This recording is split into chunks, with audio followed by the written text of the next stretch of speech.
Bonjour Anne-Marie Cambon. Bonjour. Vous publiez Une destination légèrement incertaine aux éditions Dialogue. C'est votre premier roman, un roman en forme d'enquête qui place un physicien de génie au cœur de l'intrigue, Ettore Majorana. Comment est né le projet d'écrire sur cet homme? J'ai rencontré Majorana, si je puis dire, par hasard, il y a une dizaine d'années.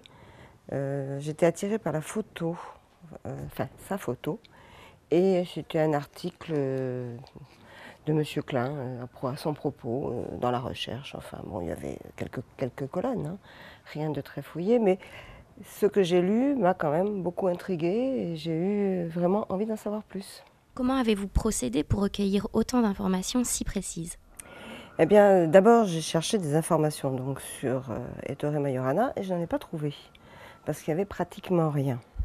Mais il se trouve que par hasard, sur Internet, à partir d'un article, j'ai vu qu'un livre qui a été publié en Italie par Erasmo Recami, contenant des lettres et des documents de Majorana, avait été traduit par une dame qui s'appelait Madame Guéret, Madame Françoise Guéret. Et bon, j'ai cherché à la contacter, je l'ai trouvée, elle m'a confié son manuscrit qui n'a jamais été édité, ce qui est dommage. Et à partir de ça, j'avais beaucoup d'informations parce que j'avais les lettres de Majorana, des témoignages sur Majorana et toutes sortes d'informations sur Majorana. Et puis il s'est trouvé qu'en 2006, c'était le centenaire de sa naissance et que du fait, il y a eu toute une quantité d'articles qui ont été publiés sur un site d'une université, l'université Cornell. Et bon, voilà, en anglais donc accessible, ce qui était quand même mieux parce que malheureusement je ne parle pas italien. Mais ça me paraissait très difficile d'écrire autre chose qu'un roman. Donc ça a toujours été un roman. Et puis j'ai des sources, comment dire, un peu littéraires aussi, hein, parce que la disparition de Majorana, son suicide probable, l'époque aussi me faisait beaucoup penser à Virginia Woolf en fait, et qui donne comme ça un éclairage sur la mélancolie probable de Majorana, qui ressemble beaucoup à celle de Virginia Woolf elle-même. Dépeindre la personnalité d'Ettore Majorana, c'est plonger dans l'Italie des années 30. Quelle ambiance régnait alors dans l'univers du physicien? L'univers du physicien était extrêmement cosmopolite. La physique des années 30 est une physique en ébullition. Tous les grands principes, les grandes découvertes de la physique moderne sont faites à ce moment-là. C'est un moment pratiquement magique, hein. Tous les ans, il y a quelque chose de majeur qui est énoncé. Et les physiciens se déplacent, parce qu'il n'y a pas d'autre moyen de se rencontrer. Le téléphone existe, mais enfin bon. Et bien entendu, il n'y a pas Internet et des choses de ce genre. Donc les gens vont en Allemagne, vont au Japon, vont en Angleterre, ils se déplacent. Et Majorana, même avec sa timidité légendaire, est allé en Allemagne chez Heisenberg. Par contre, son milieu à lui, c'est un milieu quand même très fermé. Peut-être pas exactement le mot non plus. Alors, ce sont des grands bourgeois siciliens, des entrepreneurs. Son père est le père de... C'est le bel sicilien, hein, c'est celui qui a installé le téléphone en Sicile. Ses parents, ses grands-parents ont des propriétés. C'est un milieu quand même assez étouffant, très catholique, très protecteur, très cultivé, mais probablement pas très ouvert quand même, hein. Néanmoins, bon, il navigue entre les deux, sans jamais vraiment trouver sa place, ni dans l'un ni dans l'autre d'ailleurs, hein. Une destination légèrement incertaine est un roman dans lequel vous mettez en scène Ben, qui enquête sur la disparition du physicien, mais également Margaret, une jeune femme juive allemande qui échappe de justesse à la déportation. Une véritable réflexion se construit au fil des pages sur le nazisme, le fait d'être allemand ou italien au moment du récit, c'est-à-dire en 1946. Pourquoi les avoir évoqués dans votre roman? Alors c'est un peu compliqué, c'est-à-dire que d'abord, j'ai voulu que le récit, que l'enquête faite à propos de Majorana soit décalé par rapport à sa disparition. Il a disparu en 1938.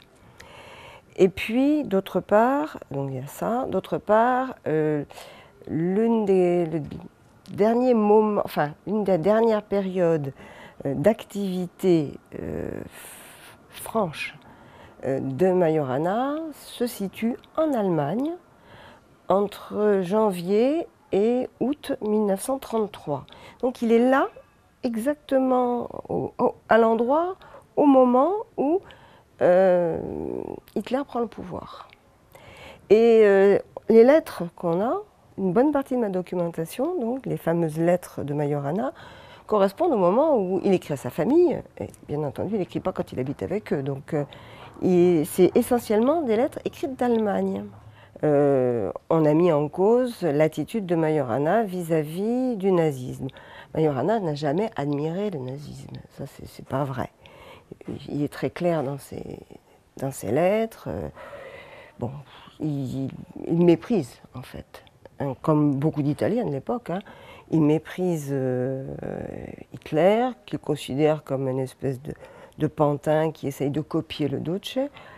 Mais à côté de ça, et c'est ça qui est assez étrange, il se trouve que dès le départ, c'est-à-dire Hitler prend le pouvoir donc en mars, et dès le mois d'avril, il va y avoir des lois anti-juives qui vont viser en premier lieu l'université.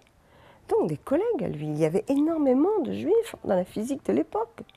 Donc c'est quand même étonnant. Enfin, à la même époque, Einstein qui habite à Berlin ne rentre pas en Allemagne, mais dans ces semaines-là, je ne parle pas d'une époque en général, je parle de semaines, de jours. Il ne rentre pas à Berlin simplement parce qu'on a saccagé sa maison. Et il n'en parle pas, on ne dit rien. Et bon, du coup, ça a entraîné l'existence du personnage de Margaret, parce que j'avais besoin de quelqu'un qui puisse parler de l'Allemagne hitlérienne et puis qui puisse parler des mesures antisémites des années 33, de l'année 33. Une des questions les plus troublantes qui planent autour d'Ettore Majorana concerne sa disparition. Dans quel clan vous placez-vous? A-t-il selon vous mis fin à ses jours, comme beaucoup le disent, ou choisi l'exil? Bah écoutez, je choisis pas. Je choisis pas parce que, bon, quand il disparaît, dans le premier moment de sa disparition, il disparaît manifestement avec l'intention de se suicider. Il envoie une lettre qui est sans ambiguïté à sa famille et puis à son chef de labo. Ensuite, on n'a jamais retrouvé son corps, on n'a jamais non plus eu la preuve qu'il s'était suicidé. Enfin bon, voilà, il y a autant de raisons de penser qu'il s'est suicidé que de penser qu'il ne s'est pas suicidé. Ce qui me paraît moins improbable, c'est qu'il ait trouvé qu'il se soit refait une vie ailleurs. Ça me paraît difficile à comprendre.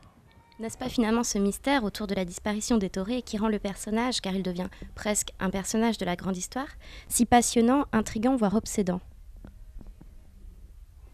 Je sais pas. Je pense que le personnage de Majorana s'est caché finalement derrière sa disparition. L'arbre a caché la forêt, hein, en quelque sorte. C'est-à-dire qu'on s'est demandé pourquoi, est-ce qu'il avait disparu, est-ce qu'il était mort.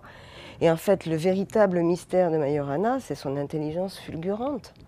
C'est sa capacité à prédire des choses que 70 ans, 75 ans après sa mort, on cherche encore. Hein, il y a des gens aujourd'hui qui cherchent encore les neutrinos de Majorana. Et c'est une recherche fondamentale pour la physique contemporaine. Et on parle encore de spinner de Majorana, etc., qui sont restés. Donc je trouve que finalement le côté mystérieux de la disparition a plutôt eu un effet finalement de voile, hein, sur la personnalité de Majorana, et c'est peut-être dommage finalement.